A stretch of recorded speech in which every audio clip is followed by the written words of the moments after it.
Okay, so I'm going to start. Welcome to Teacher Tip Thursday. My name is George McGabgab, and I will be sharing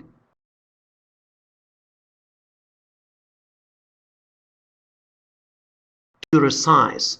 The topic is really wide and varied, but I want to focus on something that is dear to my heart, which I teach, which is computer science. The first question is, what is open educational resource? How does this fit with me as a student, teacher, learning scientist, librarian, instructional technologist?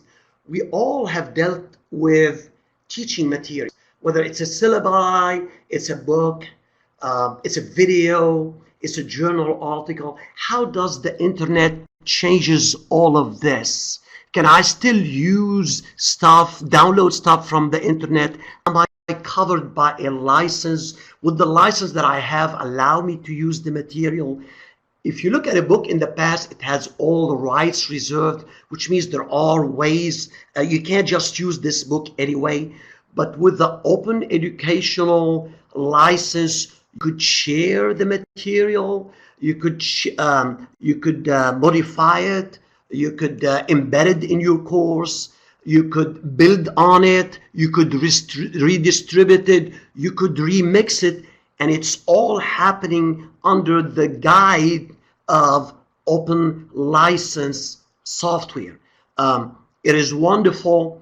And if you look at the title of what you see on the screen, MIT OpenCourseware, how does this fit with open educational resource? 10 years ago, and it's so wonderful. If you look at the screen, they just started celebrating 2 days ago, 10-year anniversary of MIT sharing their courseware. So these are faculty who decided they want to share everything in their courses with the rest of the world. National Science Foundation gave them the money, and they received $25 million 10 years ago. And look what happened.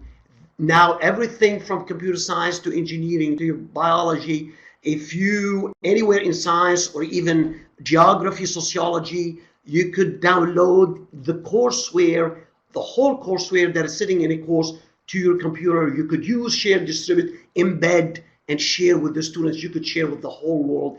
And that is really the miracle of the MIT OpenCourseware.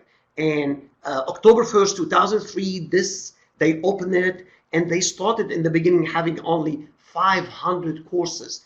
Today, they have more than 2,200 undergraduate and graduate courses. 170 million people can access their content, and more than 1,750 MIT faculty, teaching staff are sharing the material on what they call their open courseware. Let me give you some anecdote on this. 10 years ago, this is a plug for Mr. Tim Carroll. I received an email from Tim sharing with me exactly this, saying, George, since you're teaching online, did you know that MIT just started teaching their courses? And it's so incredible that 2 days ago, I'm going through their website, and they're celebrating 10 years sharing their courseware with us, which is incredible, wonderful, exciting. So you could imagine that's why I went back and changed the title of my, instead of starting OpenCourseware, I named this title MIT OpenCourseware. It's just phenomenal. Let me share with you something that they've done so far. How many syllabi have been downloaded? How many syllabi do they have available? 2180 syllabi reading list, 18,000 lecture notes, 10,000 assignments, 1,000 exams, 750 projects, more than 100 audio video material, 30 complete text and simulation and animation, and the list is on and on and on.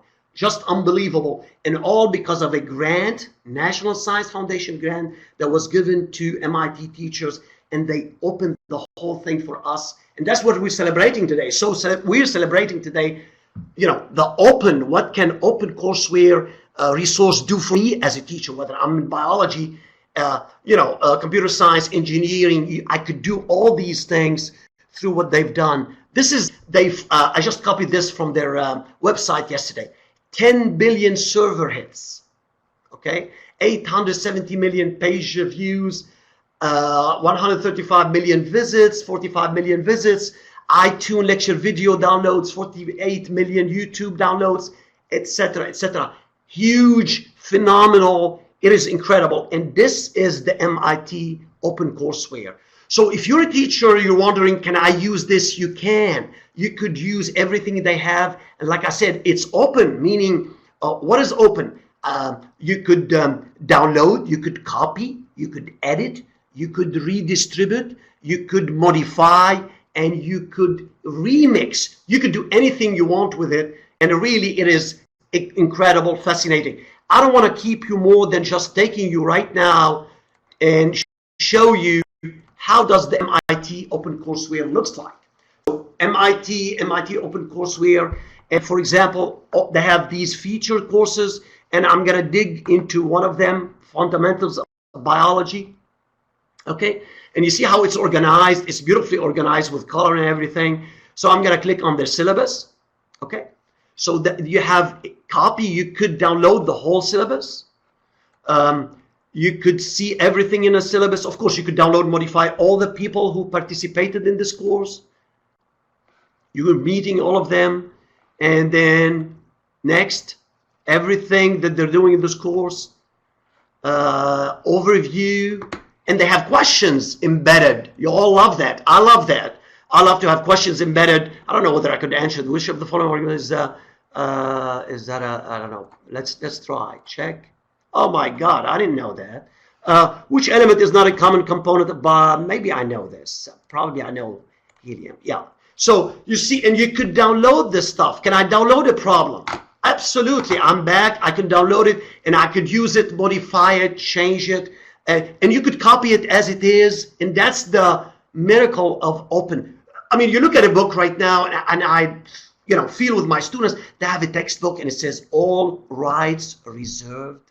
When you look at what we're getting out of the web, MIT OpenCourseware, for example, you could download the stuff, share with your students, do anything you want, modify, embed it in your classroom, and it's really wonderful. Any questions for me so far? Yay, nay, anything? Susan, Kathy, Valerie, anything? Sounds good? Okay. Okay, fantastic. Thank you. All right. Now, last year I started working, I want to see what I could do with the MIT stuff, the OpenCourseware. What can I do myself? Can I build the course? And by the way, those who know what we started last year talking about MOOCs, I went ahead and I shared with everybody that I'm interested in developing.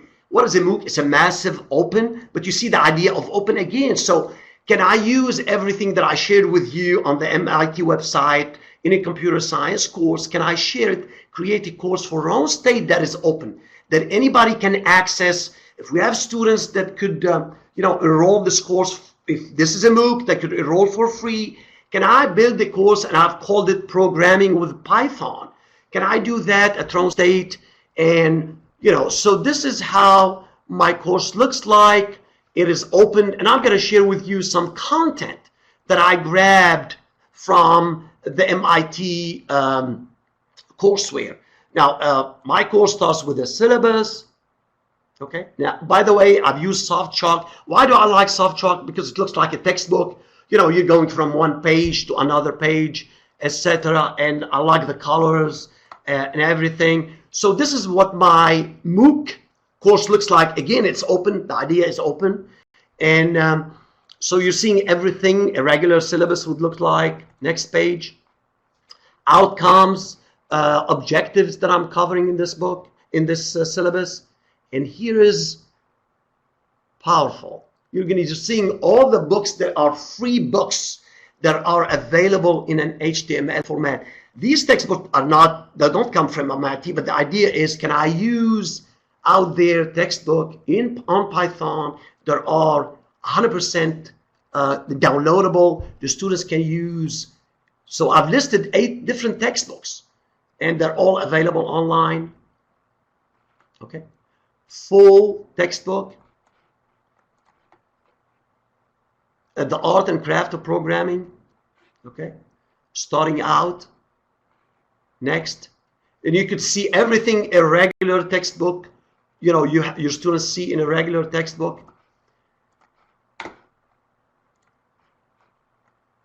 Okay, this is my third textbook that is really free, and you could, you know, go to the next one, etc., etc. Features of Python. These are fully HTML textbooks that are out there, and they are for free, and students can use at any time. Okay, and this is the creator. Guido van Rossum is the creator of Python, and he puts his own textbook and the software and everything else on the web for free. Contents of the book. Okay, parsing. You're seeing everything, and it is, again, these are 8 textbooks that I put in my own syllabus that my students can browse and download, copy, download their own computer, etc., etc., etc. My own syllabus. It has these different modules. By the way, it looks like my Java course, which has a textbook that I'm using from Pearson, and the textbook cost $100. And I'm as proud of this material as I am from my Java textbook that cost $100 for my students. And it has the same quality of material that you will find. This is what I had when I developed the MOOC, that I'm going to have projects. And so these are different projects that my students will work on. And I want them, at the end, I wanted them to have a video presentation. You know, they finish the project, they share a little bit about themselves, tell me a little bit about the project and how successful they were in doing this project. So really, it's awesome. Star Chalk makes the whole thing looks beautiful. So this is my syllabus. Let me jump and share the, you know, this is module 2 in my course again. Okay, you haven't seen any video yet. So let me share with you some of the material that I've used, copied, downloaded from MIT OpenCourseware. This is my module 2 in my course, and it's called Computational Thinking. So I've defined computational thinking, and here comes a lecture video that covers computational thinking. And I have this nice thing, it says video, and now we're gonna, you know, you're gonna watch the video together. It comes from MIT. Okay?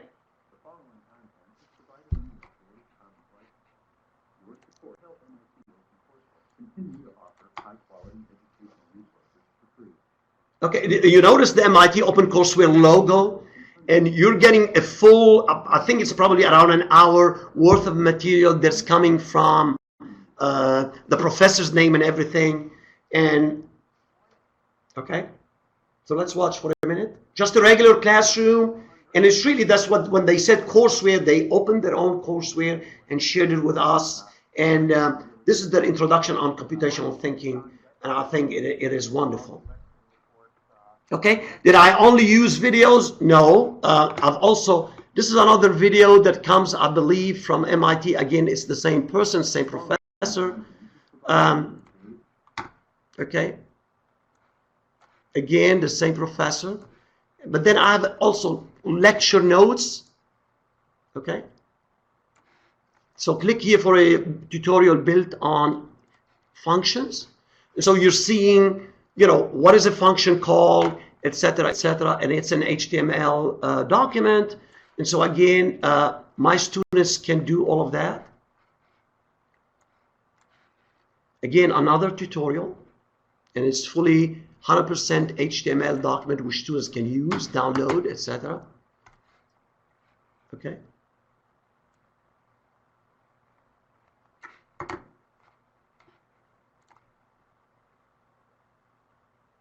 The last few videos. Now, this is, you've heard the, I'm sharing with you different videos. So this is Khan's video. Yes, Salman Khan has a video on Python, and I thought I want to, you know, and it's wonderful. It talks about user-defined functions and everything. And so what I've done, really, I didn't just look at the MIT OpenCourseware. I've looked everywhere that I felt there is an educational material that my students will enjoy that covers the material that I'm trying to cover, and I've shared it in there. So this is Khan talking about Python programming. The factorial. So essentially what that function is going to do is going to put all this code, all of this code right here in one place, and then any other program that I want to calculate the factorial, I can just recall that code. I don't have to rewrite it. So let me just show you what I'm talking about. So I'm going. Okay. I had some material where I've written a program, and even when I write programs, I like to have fun, and I've created, I don't know whether this is it. I created a person, what is a wrong state person in my program, you know, and I gave example, Kathy Rhodes, and I gave an example of Chris Whaley. There are students at Wrong State, and they have graduate degrees and stuff like that. I don't know whether this is it, but this is a Google Python. So you see, even I used Google material. So, you know, I went ahead and everything that is shareable, that out there, I put it out there for my students and covered that I want. And so here's somebody from Google talking about Python. He's a great guy. And really, this is a material that I trust. So this is high quality material. These are famous people that put their videos out there and cover everything that I want my student to study, to learn, and more.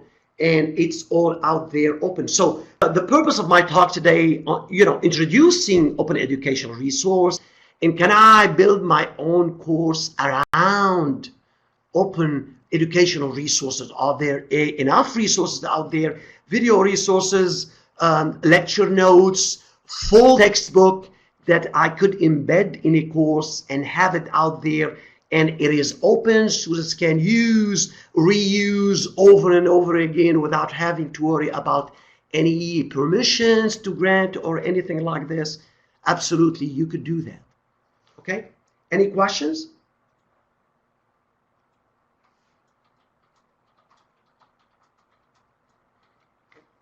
Wonderful. Nikki's typing some stuff on SoftChalk, Khan Academy, perfect. Thank you for sharing all of that. Valerie, Kathy, please ask any question, any comments, anything that I haven't covered you think you have any questions about?